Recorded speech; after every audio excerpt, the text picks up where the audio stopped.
The NBA scandal underscores how fragile the line between legal betting and corruption has become in America's rapidly expanding gambling industry. When the Supreme Court lifted the federal ban on sports wagering in 2018, supporters hailed the decision as a triumph for states' rights and consumer freedom. But few anticipated how quickly gambling would infiltrate the very institutions it depends on for legitimacy: professional sports leagues.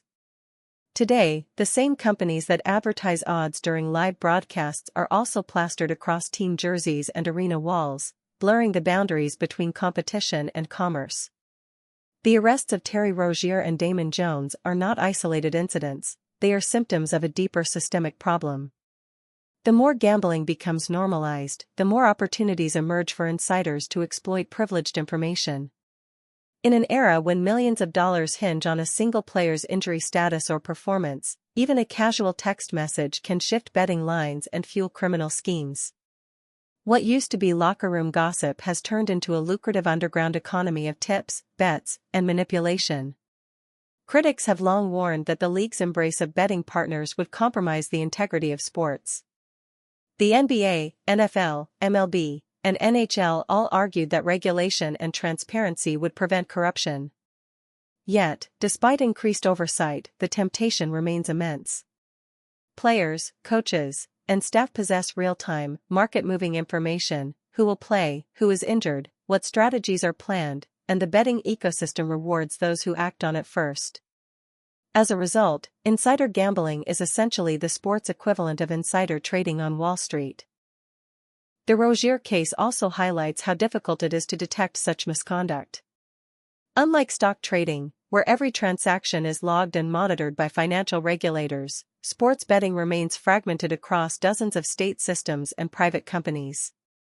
A suspicious bet might occur in Las Vegas, but the tip that triggered it could have originated from a locker room in Miami or Los Angeles. Without a unified federal oversight mechanism, it falls on the FBI and state gaming commissions to connect the dots, a process that is slow, complex, and resource-intensive.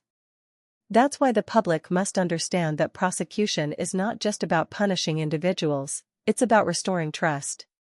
Fans need to believe that every game is authentic, that every point scored reflects real competition rather than calculated profit.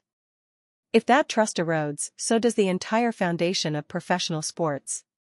Once people start questioning whether the outcomes they see are genuine, the industry loses both moral and financial credibility. The NBA has promised to strengthen its compliance programs, including enhanced monitoring of betting patterns, mandatory training for players, and tighter restrictions on who can access sensitive information. But such measures will only work if they're coupled with visible, consistent enforcement. The FBI's Operation Nothing But Bet sends a powerful message that law enforcement is watching and that the legal consequences for cheating the system are severe. At the same time, policymakers should consider ways to make the betting environment less vulnerable to insider abuse. For instance, establishing a national clearinghouse for suspicious betting activity could help detect irregular patterns across state lines. Sportsbooks should also be required to flag large or unusual bets involving games with last-minute injury changes or lineup updates.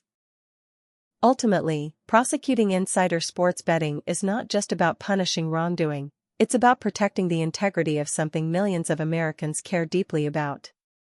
The beauty of sports lies in its unpredictability, the idea that anyone can win or lose on a given day. Once that unpredictability becomes a commodity for insiders to exploit, the game itself loses meaning.